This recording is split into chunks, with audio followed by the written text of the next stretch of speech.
প্রথম দিন আমি একটু কনফিউজ ছিলাম, কিন্তু দ্বিতীয় দিন থেকে বুঝতে পারলাম যে না, আসলে আমি আল্লাহর রহমতে আমি অনেক সুস্থ।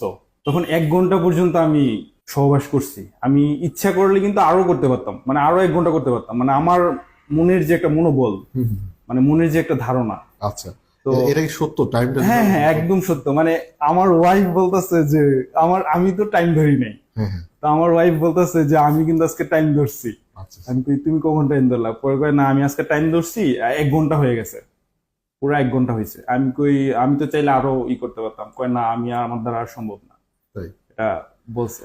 অর্গাজম তো হয়েছে? হ্যাঁ, ওয়াইফের তো 15 মিনিটে, 15 মিনিট আগে হয়ে গেছে।